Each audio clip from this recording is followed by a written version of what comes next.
If you enjoy watching our stories, please subscribe to our YouTube channel. Thank you. USA Warrior Stories is a not-for-profit organization designed to record, archive, and share videos of veterans' stories, to help veterans make a connection with one another and to help us all better understand their sacrifices for our freedoms.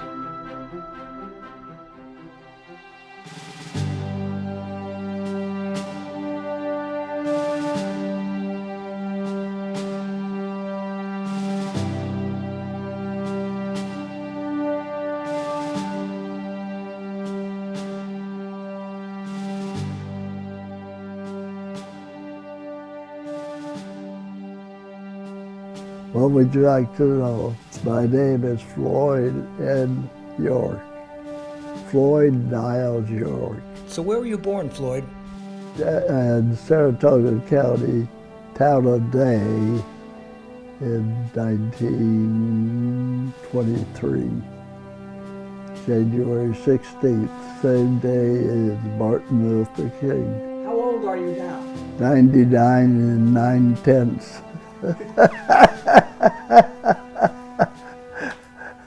Did you have brothers or I sisters? have two older brothers and one younger sister. Well, Pearl Harbor, I was on the farm. I was on the farm, and I didn't hear about it because we didn't have electricity on the farm because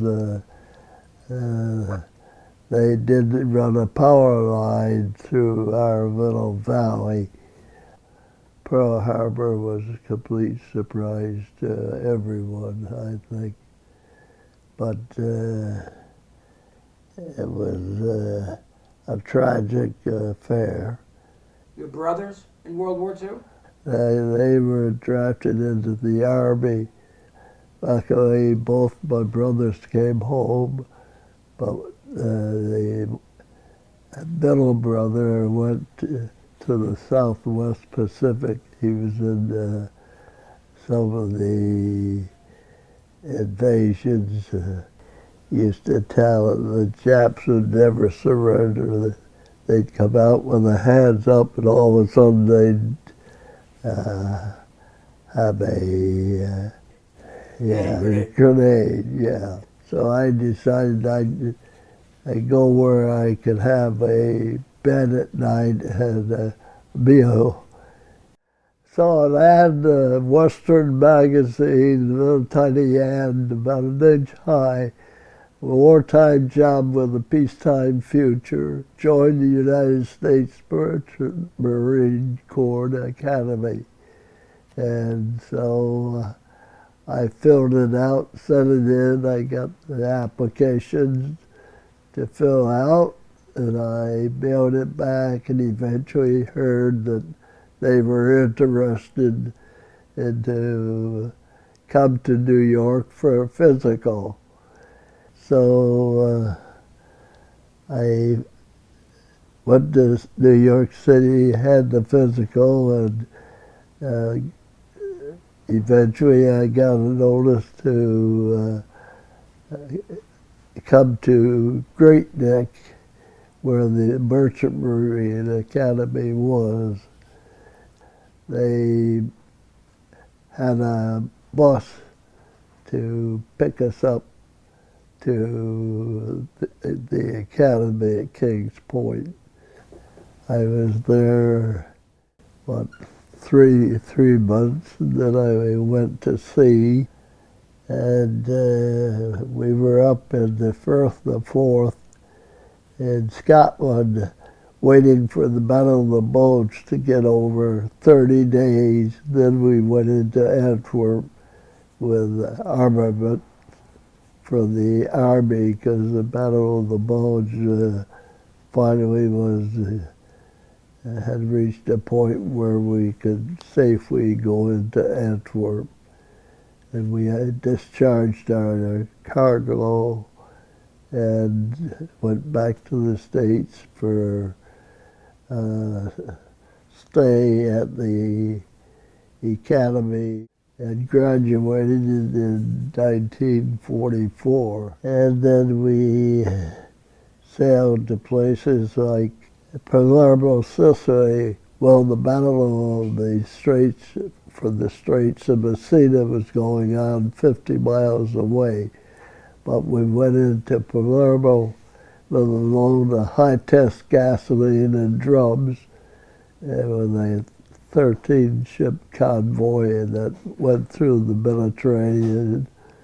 And one got hit by a torpedo, but luckily we didn't, or I wouldn't be here, that's for sure.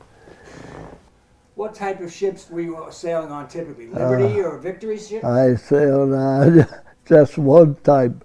That was the Liberty ships that had a top speed of 13 knots an hour. It took you forever to get across the Atlantic. You remember, were you scared back then about the reality of being sunk by torpedoes? We were lucky we never were attacked.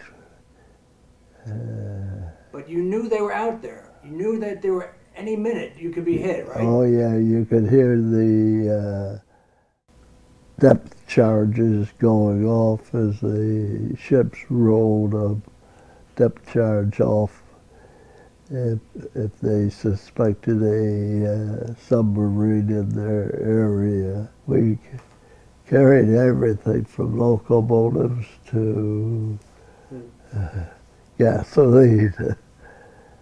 Graduated in 44. I sailed to January of 46. When you came out of the graduation, what was your rank? Oh, I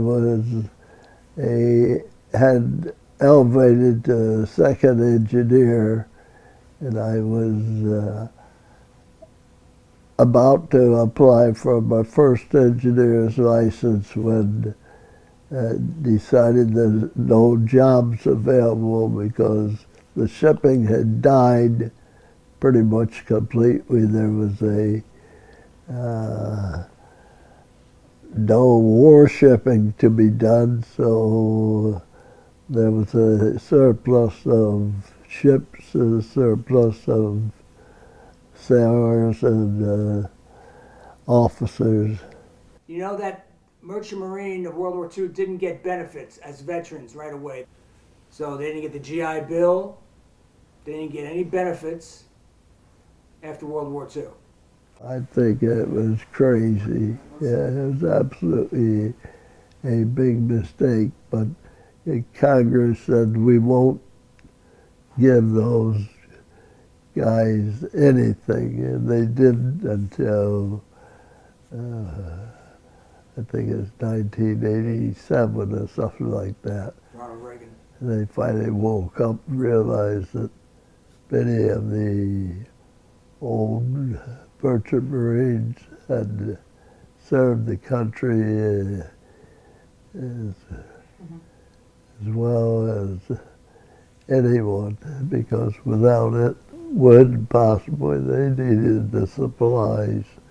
Bullets and beans. Yeah. Yeah.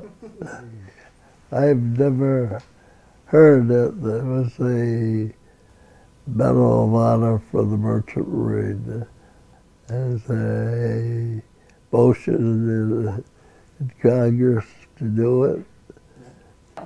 This is the Congressional Gold Medal for the Merchant Marine of World War II. For you. This is what they're going to give you. I want to show it to you. But I didn't do anything. You're going to get one of these. At 5 tonight, it is the highest honor a U.S. Merchant Marine can be awarded. A 100-year-old veteran earned it all today, and today was his day of recognition in Vero Beach. Anchor and Navy veteran Mike Trem takes us there tonight. This is the medal presentation Floyd York of Vero Beach never thought he'd see. We've waited a long time for the Merchant Marine to be recognized. Surrounded by fellow veterans here at Veterans Memorial Island Sanctuary, York was honored for his service with the World War II Merchant Marine Gold Medal. I enjoyed working in the Merchant Marine, and if I hadn't been a married man, I might have tried to stay on longer. Merchant Marines are civilian sailors operating ships carrying commercial goods around the world. A dangerous job in World War II. It's estimated more than 9,000 U.S. Merchant Marines lost their lives. That's what I was most scared of, is subs. I could understand. Because all of a sudden you're in a convoy with 50, 60 ships, and boom. Thomas Cavallo made the trip cross-state to see this ceremony. And now there's a permanent spot to reflect on their service on this island with this new monument. It's emotional. A smile and a tear. And a new way to honor these veterans for a long time. In Vero Beach, Mike Trim, WPTV News Channel 5. I think that no one realized really the job that the Merchant Marine did with ships that couldn't do over 13 knots. For years they were sitting ducks on the East Coast when the lights were on. That's why we had lights out eventually in 1943. And I don't consider myself a hero when I hear what my brother in the Southwest Pacific went through. And at least they both came home. We all came home. But that's a beautiful medal. Anyone would be proud to earn, but it was all part of doing your job. It's gorgeous.